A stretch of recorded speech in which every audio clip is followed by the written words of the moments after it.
My name is Cory Booker. Thank you. It is a twisted and perverse privilege that thinks an urgency or a really serious problem is not really a problem unless it affects me personally. I was that kind of guy. I grew up in a very affluent neighborhood. I went to Stanford and Oxford and Yale, but 20 years ago, I moved into an American inner city. And I began to hear things with a chilling regularity. Constant, unyielding gunfire. My neighbors would tell their children to stay away from windows. I would meet kids who had traumatic shock from witnessing unrelenting violence. All over my streets, in the streets of cities all across this country, are these little shrines, candles, and teddy bears where our children have died. My neighbors in the building that I lived in fell to gun violence. Hassan, the young boy that lived 4 floors below me, dead.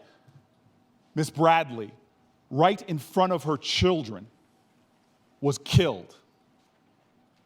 And then I had the experience of watching gunfire and violence myself as a mayor, on videotape after videotape, walking with my dad when gunshots rung out, with a boy on the ground trying desperately to keep him alive as blood poured from his chest, foamy blood from his mouth.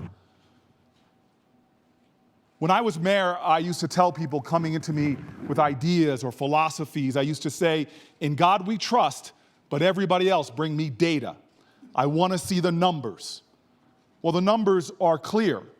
We've had more people die to gun deaths in our country since 9/11 than all the people dying in combat deaths in World War II from our nation.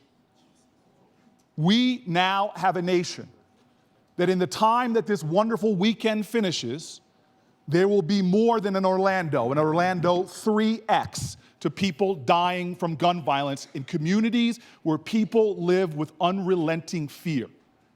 And I also know the data that shows we can do something about this.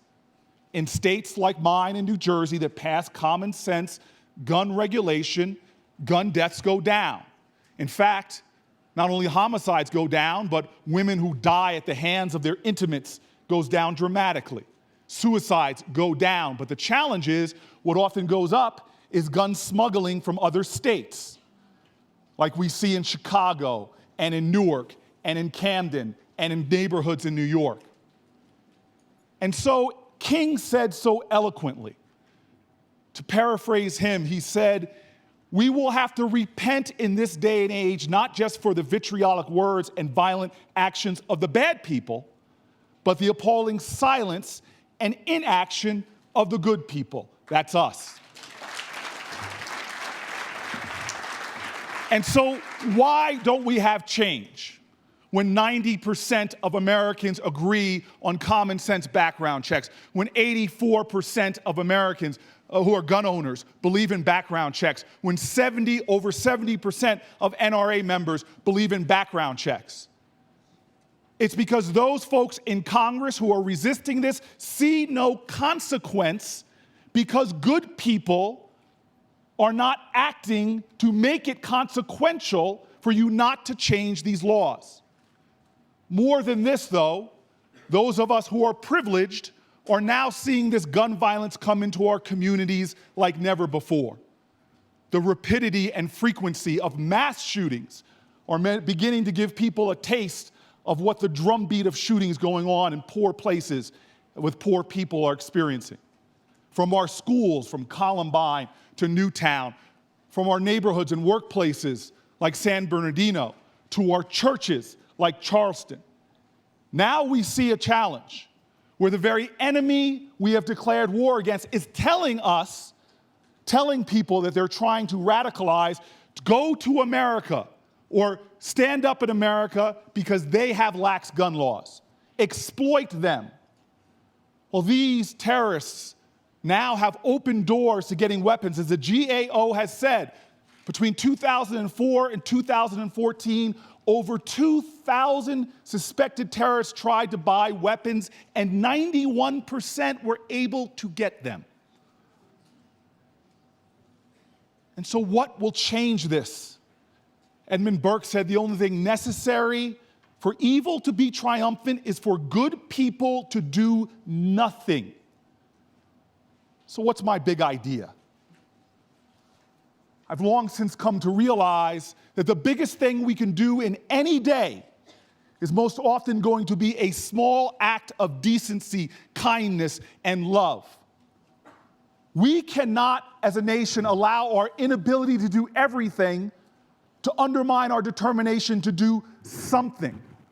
We cannot, as a nation, get caught up in a state of sedentary agitation when we're upset about what's going on or willing to applaud a congresswoman or a senator. We are upset, but we don't get up and do something about it that we didn't do yesterday, because we all have a choice to make in every moment of our lives to accept things as they are or take responsibility for changing them. And now we as a nation are going into July 4th. How will our symbols and substance of patriotism really be shown? Will it be through our songs and our flag pins? Or will it be a remembrance that this purpose of this nation in the preamble of our Constitution was founded for the common defense and domestic tranquility? I ask you now as I close, how will we be patriots this year? Will we deplore the violence, or will we act against it? It was a great man who spoke for poor and marginalized people through his poetry, who made a challenge to us Americans with simple words, where he said, "America never has been America to me, but I swear this oath, America will be." My big idea is that we Americans stop talking about change or hoping for change or deploring those actors who don't make it. And we decide to be Americans in the most common and great tradition of our country, that we be about change and show our patriotism through loving action. Thank you.